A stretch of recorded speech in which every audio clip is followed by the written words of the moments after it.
everybody, and welcome to the next video on the straight line graph. In this video, we have a look at the intercepts. So what is an intercept? It's where our function cuts the x-axis and the y-axis. So as we've got over here, that where it cuts the x-axis, so where it cuts the y-axis is known as the y-intercept, and where it cuts the x-axis, that's what's called the x-intercept. So the straight line graph, just a reminder, the equation is y is equal to mx plus c, and it's a linear function of x.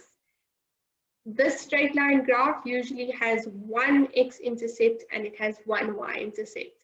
There are cases when it doesn't have an x and y-intercept, and that's in the case when we're dealing with, let's say, a vertical or a horizontal line.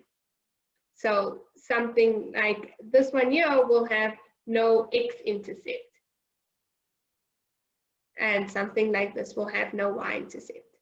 So how do we then get our x and y-intercept? It's pretty simple, and it will stay the same for all functions moving forward. To get the x-intercept, we make y equals 0, and then we solve for x. To find the y-intercept, we make x equals 0, and then we solve for y. Here are a few examples that we'll try. Please pause the video now and see if you can find the x and y-intercept before playing it where we go through it together. So having a look at the first one, let us first get the x-intercept. So the rule for the x-intercept, as we pointed out earlier, is y is equal to 0. So in the place of the equation for y, I'm putting 0, and then I've got 0 is equal to 2x minus 4. So I'm going to solve for 2x, taking the 4 over, the sign changes, dividing both sides by 2 to get x by itself. I get x is equal to 2. So that is the x-intercept, and to write it in coordinate form, we write it as 2 and 0. The x-coordinate is 2 and the y is 0. That should make sense, because to get the x-intercept, we made y equal 0. To get the y-intercept for the same question, we're going to make x equals 0. So here we have y is equal to 2 times 0 minus 4, which is y is equal to negative 4. So our y-intercept is 0 for x and negative 4 for y. This here, you should notice, is the c value, which we did actually say is the y-intercept in the equation of a straight line. Let's have a look at the next one. So let's start with the x-intercept. To get the x-intercept, we make y equal to 0. So here we have 0 is equal to negative 3x plus 9, making x the subject, minus 9 is equal to minus 3x. Dividing both sides by negative 3, we get x is 3. So the x-intercept is 3 and 0.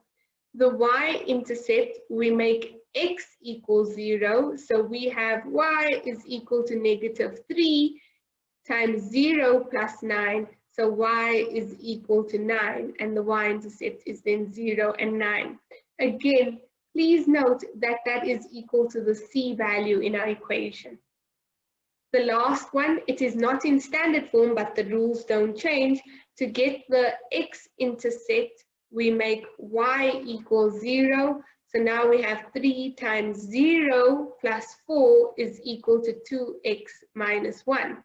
So this is 4 is equal to 2x minus 1. Taking the 1 over, it becomes positive 1. So we have 5 is equal to 2x.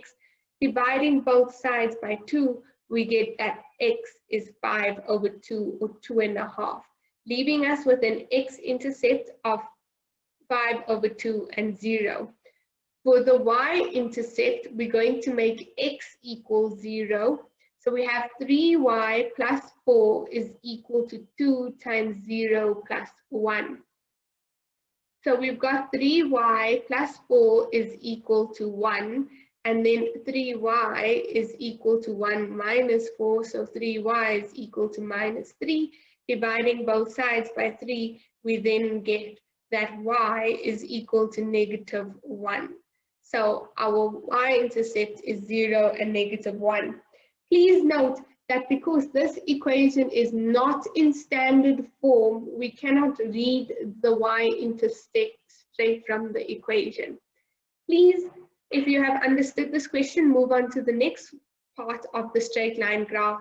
If you have not started from the beginning, I suggest you start there.